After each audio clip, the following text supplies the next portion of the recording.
catchphrase is freaking follow me on Twitter at number 8. Plug. Oh god. Welcome to Illustrious Magic. This is going to be a short video. I am Steven, and this is...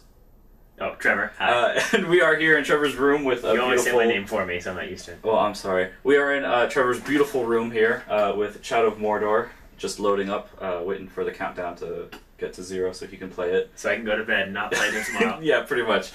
So this is going to be basically us talking about all the fall releases that are coming in fall of 2014. And Middle of Earth is Shadow of Mordor. Middle of Earth. Shadow of Mordor is the first big release, I would say. Destiny doesn't really count because it's more of a summer back-end sort of game. Which wasn't that great anyway, so we'll just forget about that and talk about Shadow of Mordor anyway. Go ahead and listen to our podcast. You've been played. .tumblr.com. No. No, it's actually, no, it's not there. You can listen to our podcast to hear our thoughts on it, and more so our thoughts on Mass Effect. Yes, which is much better. So Shadow of Mordor. I've been looking forward to this ever since I watched a live stream that was put online, where they basically showed that orc system, where they had all the orcs that he talked about, how they're tiered, and how if they kill you, they basically move up and become more powerful. And the thing that really intrigued me was how you can basically take over one of them, send them out to go do stuff, and kind of have it to where they work their way up, and can also like incite wars between the clans. Yeah. And for some reason that really makes me excited because I'm like, okay, what I'm really hoping for is that you can basically not do anything actively, and instead have this one orc basically make it to where everyone kills each other, and that's it. And I'm like, that would actually be really cool if you could do that. But I'm pretty sure it's not going to work out that way. At least not the first time that I And the Nemesis system sounds very, very intelligent. Yeah, do you want to share the Kotaku, basically like a summary of it? Oh, yeah, sure. So, the Kotaku review, if you haven't read it, you should go read it. Kotaku's It's a good site. the reviews are very anecdotal, and I like it a lot. So yeah, he was chasing down this orc who had killed him multiple times in the past. The orc was more powerful, his henchmen were more powerful, and every time he would battle this orc, he would mock him for every time that he'd beaten him before. And he just talks about how he finally figured out that this orc is afraid of fire. So he lit all of his minions on fire, which then scared the orc, to which he ran into the stronghold. And he's chasing down the orc for... It sounded like at least 10 minutes, like he's chasing this orc like across the map. And finally he corners him in this cave, and as he's about to kill him in this cave, like... he has one final jeer against him, telling him that this isn't going to bring back his family. And it just sounds like an extremely intelligent system where this orc who you can't kill is just going to keep mocking you until you finally do. Because you keep failing. And it really does sound like this nemesis system where, like, what they you have an arch nemesis who is just going to mock you. Bless you. The suspense was killing me. Thank you. Yes. Yeah, so Shadow of Mordor comes out tomorrow, September 30th, for next-gen systems only. The previous gen actually got delayed until October. Also out tomorrow. Move on. Yes, please, do move on. Go with the future. Just buy PlayStation 4 or Xbox One. Also tomorrow comes Sherlock Holmes, Crime and Punishments. This one you probably don't care about. But I didn't even know it existed. But I am a Sherlock Holmes mega fan. Not like one of those Sherlock people on BBC or the Sherlock BBC that you see on like Tumblr who are like fangirling. I'm not like that, but I really enjoy my Sherlock Holmes. And this one looks pretty cool because it's basically like a bunch of just... I actually didn't even know this existed anymore, to be honest. It's a sequel to The Testament of Sherlock Holmes. I didn't know that existed. which was a PC and a PS3 Xbox 360 game. So this one's actually coming to the current gen console. It's a game that exists in the space of It's a PC, PS3, and Xbox 3, so it's basically just on everything. Yes, except the Wii. What? The what? Who? Revolution? So, Smash Brothers for 3DS comes out this Friday. Woo! And I really think this is going to be the first Smash Brothers that I actually dedicate time to. Because I never really played Melee except at my friend Peter's house, who you know. And then we played it last Friday while drinking. And then we also did some of the Brawl stuff, I think, when that first came out. I think we both probably played it a bit. I played that with the Brawl. Yeah, my sister played it a lot, and I played a bit of it with her. But this one is actually the one where I'm like, oh, I actually am getting used to Link's different moves and all the different, like, people before would talk about Smash and be like, oh, his down A and up B, and I'm like, what the hell are you talking about? I have no idea what you're talking about. But now that I'm playing it, I'm like, oh yeah, up B on Link is his freaking circle slash, and you can charge it up, or you can jump into the air and do it as well, and like slash them at that last point, which kind of sometimes sends them flying, depending on their percentage, and it's like, okay, I'm actually finally understanding the mechanics behind this confusing game. I mean, it looks like it could be the best Smash Brothers since PlayStation All-Stars Battle Royale. Yeah. So that's really exciting. That was probably Game of the Year 2011. My joke was that it was... It's not that. It was a Smash Brothers game. Yes. It's also a 2012 game. It's a Smash Brothers clone, actually. It was also a 2012 game. Alright, whatever. So next up is Alien Isolation Claims to be a PlayStation. on Tuesday, October 7th.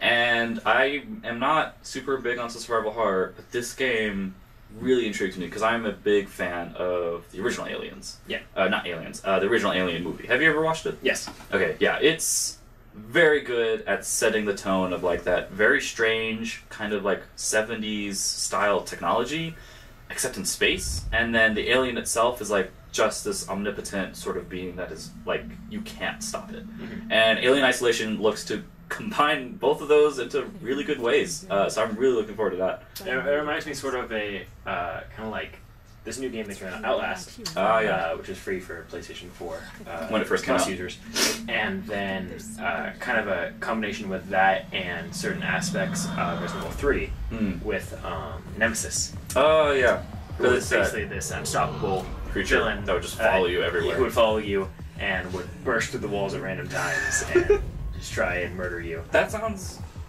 very terrifying. Yeah. Yeah. That does not sound fun. Yeah, so next up is, that next week after that is October 14th, and there is Borderlands, the pre-sequel, which I am tentatively excited for. Could you describe it that way? Yeah, I guess so. For me, it's like every time I think of Borderlands 2, I'm excited for Borderlands pre-sequel. But anytime that I'm not feeling like I want to play Borderlands 2, I don't care about this game. Yeah, because Borderlands 2 was one of my top games of 2012. It's probably one of my top games of this generation, Really? to be honest. It's up there. It'd be my top 20 for sure. Yeah, okay. It's really fun, really well made, and Borderlands the pre-sequel seems to be kind of like Borderlands 3, except they didn't want to give it that extra oomph to push it on new generation consoles. And yeah, Claptrap skill tree also sounds really funny, how it's like a dice roll. It's just very random, where it can be really awesome, it can also be really dumb and not do anything. I was upset about one thing. What? And that's, there was it might have been a Reddit Ask Me Anything or something like that, but it was the developers and someone asked, can Claptrap finally go upstairs? Oh, no. And he can. No, he can? Yes. What? Just so upset. That is not canon. I know, because it's a pre-sequel. Because in Borderlands 2, he cannot go upstairs. Exactly. Wow. Is it the same Claptrap, though? Yeah, it is. Is it? Yeah. Okay, I didn't know. Because he's the last Claptrap.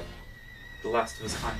Well, no, but he wasn't the last Claptrap in Borderlands 1. No. He was in Borderlands 2. Yes. So this is a pre-sequel. Oh, so this tells the story of how he becomes... So it could have been... Is it like Highlander, where he actually killed all of the other Claptraps in order to extend his own life? That's intense. Well, anyway, also out that same day is The Evil Within, which is from Resident Evil creator Shinji Mikami.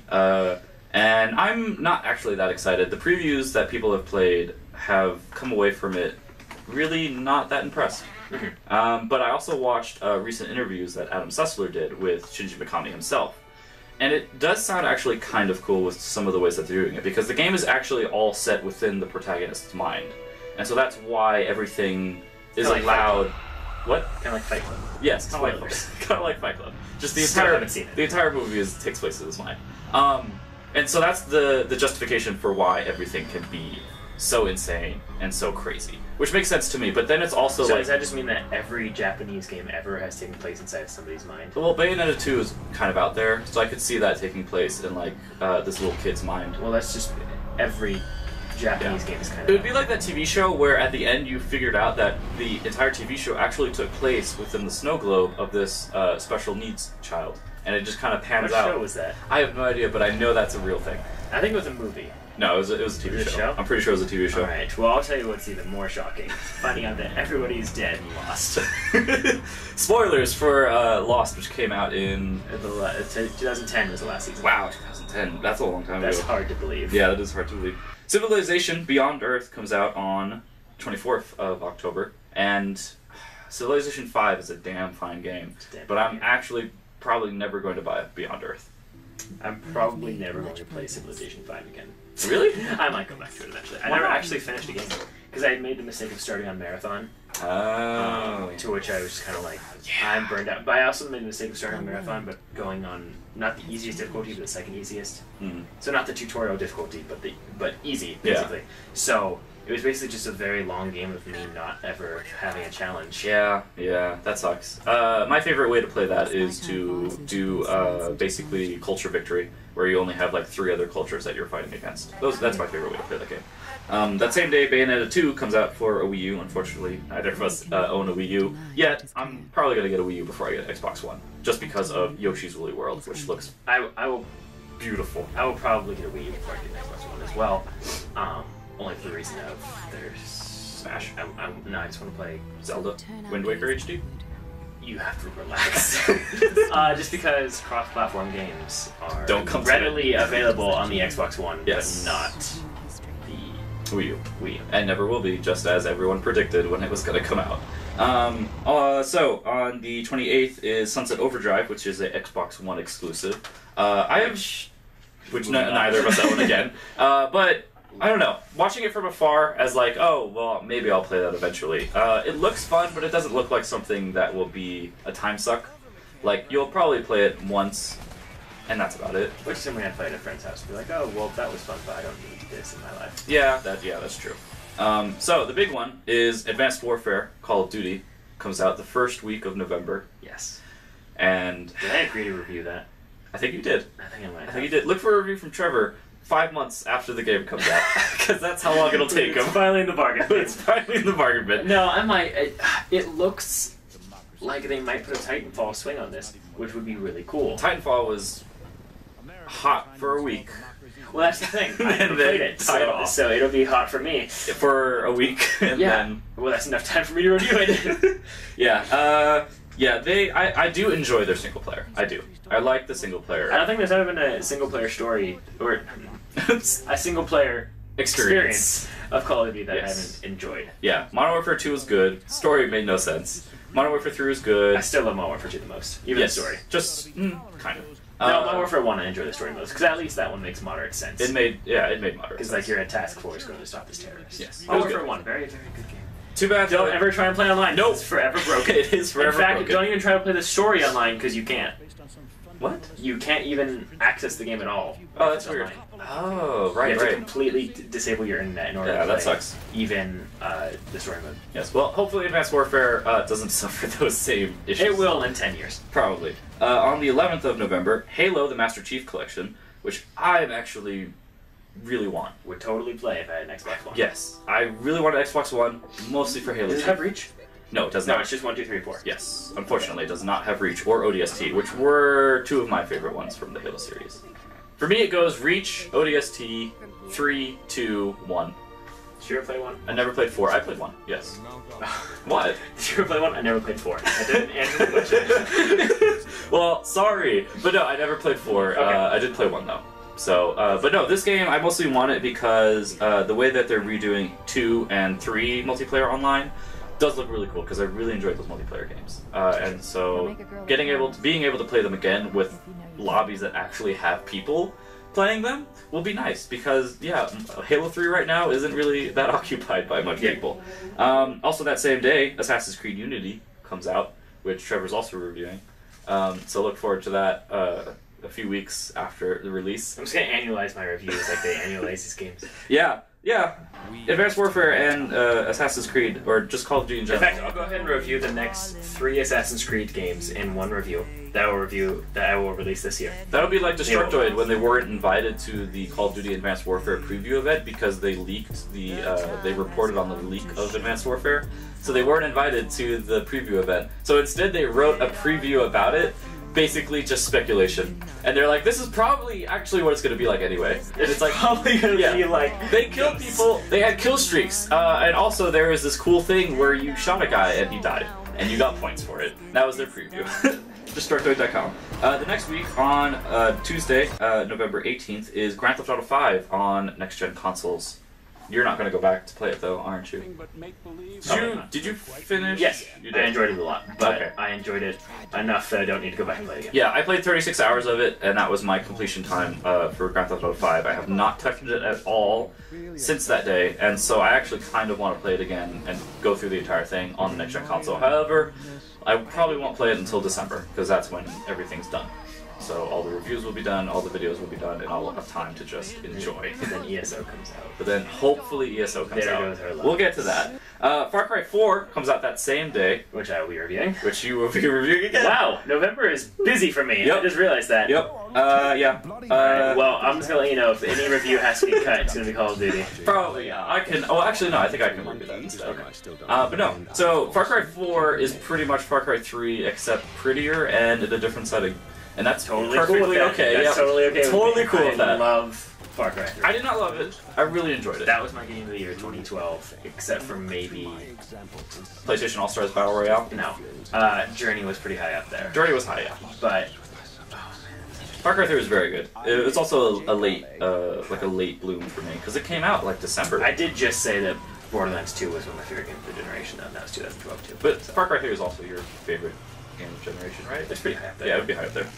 Also that same day, Dragon Age Inquisition comes out, which I will be reviewing, and that will be my first Dragon Age game, actually. I played very little bit of Origins. Origins was very good for its time. Yes. It's very clunky now, going back to it. Extremely. And Dragon Age 2 did not played touch. Everyone kind of was down on it. Yeah. Which kind of doesn't really mean anything, because everyone was down on Fallout New Vegas as well, but that's still Very good game. damn good game.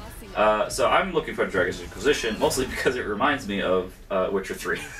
So, yeah. That Friday... Yeah, that one's your review. Okay. Yeah. That Friday, Pokemon Omega Ruby and Alpha I will be Sapphire reviewing come that out. one as well. That one you'll probably actually get done quickly. That one you can expect at some point during Christmas break, probably. Yeah, probably. That game is actually... Sapphire is the last Pokemon game I ever played. But I'm going to be getting Ruby. Yeah. I love that Kyogre. I love me some Kyogre. Really? Why? No, Groudon. That's what I meant to say. Wow. I'm a noob. Wow. No, yes, Groudon over Kyogre. I meant to, yeah. I remember Rayquaza. Oh my god.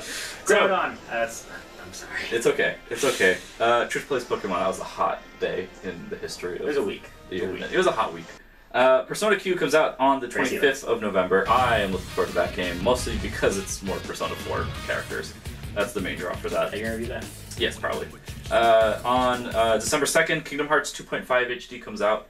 That game has a special place in my heart. I don't know if I really want to go back to it, though. It has these awesome things where you can do what they had in the Final Mix Japanese version, which was you could go back and fight data versions of Organization 13. Do you think it's going to take so long for Kingdom Hearts 3 to come out? They're going to have to release Kingdom Hearts 2.9. No, I think they'll release Kingdom Hearts 3 Prologue before they release Kingdom Hearts 3, and then it'll be on the next generation console. Oh, so we'll finally have Kingdom Hearts 3 on PS5? Yes, on PS5. Oh. On PlayStation Orbis, going into the digital future.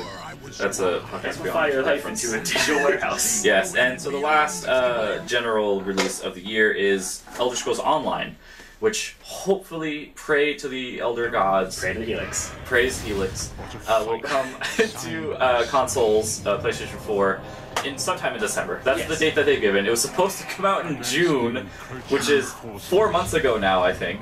And now it's 4 months ago now, I think. Now I think. And it's rumored to be cancelled. They might cancel the console version, which would really suck. Which would be really disappointing. Yes. But go play DC Universe Online. It's basically the same thing. No. If you're gonna play an MMO, play Guild Wars 2. It's really good. Go back and revive the servers for City of Heroes and play that. But that's Trevor's game. Or go play WoW and watch it slowly die. Very slowly, because it's still making a lot of money. Oh yeah. So that's the fall games, 2014. My favorite is... Most anticipated is... Alien Isolation. My most anticipated Off the head. is probably... Far Cry. Come on. Either Far Cry or Dragon Age with a slight followed by Pokemon.